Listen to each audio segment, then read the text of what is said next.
ગામાખાની ગંદકી અહીંયા પબ્લિક ઠલવી જાય છે, એની ઉપર કોઈ એક્શન લેવાતા નથી.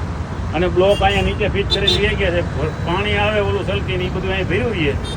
અને અહીં જો અઠવાડિયે 10 દીએ આ પછી ધુવાડા નીકળે હળગાવે, એ આરોગ્યને આ ધુમાડો નુકસાન કરે કે ન કરે એ હવે નક્કી કરો. અને પછી આ બધાને સત્તા ઉપર બેહારો. કારણ કે આની આ પરિસ્થિતિ રહી તો પબ્લિકના આરોગ્ય સાથે કોઈ પણ પ્રકારનું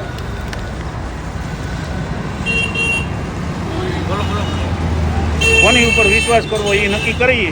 આ વખતે શું લાગે ચૂંટણીમાં કાકા? ચૂંટણીમાં આ વખતે હવે તમારે બધાને વિચારી લેવાનું છે. આ રીતે આની આ પરિસ્થિતિમાં જીવવું કે સારી પરિસ્થિતિ નિર્માણ થાય એવા પ્રયત્નો કરવા.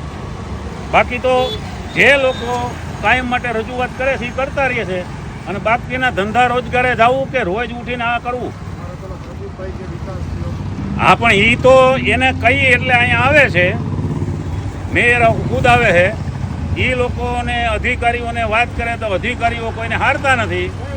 અને એ લોકો એસીમાં સારું સારું ફર્નિચર અને ટેબલ આપી દીધા છે. ત્યાં બેઠા બેઠા મોજ મસ્તી કરે છે અને મોબાઈલે દુનિયા ગાંડી કરી છે, મોબાઈલનો ઉપયોગ કરે છે. એટલે ગટરની શું તકલીફ છે?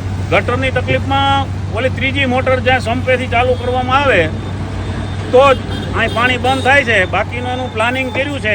હવે આવતા વર્ષમાં નાણાકીય વર્ષમાં એ થાય પછી સોલ્યુશન થાય એવું કહે છે. એમ કેટલા વર્ષથી 1.5 વર્ષથી આ પ્રોબ્લેમ છે. અને એ લોકોએ એવું કીધું કે અમે એસ્ટિમેટ અને પ્લાન બનાવ્યો છે અને ગટરનો નિકાલ કાયમી ધોરણે કરવાનો. પરિવર્તન આવશે કે પછી પાછી ભાજપ જ આવશે? હવે લોકો કીધું તો ખરું કે ભાઈ લોકોને જો આ વસ્તુ પસંદ હશે તો એનું રહે, અને નહીંતર પછી આ વસ્તુમાંથી બહાર નીકળવું હોય તો પરિવર્તન લાવવું પડશે.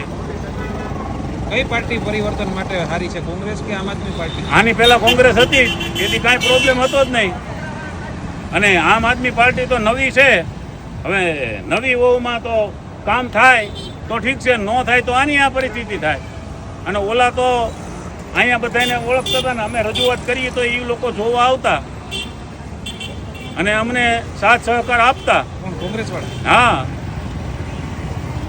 બાકી તો પછી એની પાસે સત્તા ન હોય એટલે પૈસા, ઘરના પૈસા કોઈ કરવાનું નથી. સરકારની ગ્રાન્ટમાંથી જો ન થઈ શકતું હોય તો ઘરના પૈસા તો વિકાસ થવાનો નથી.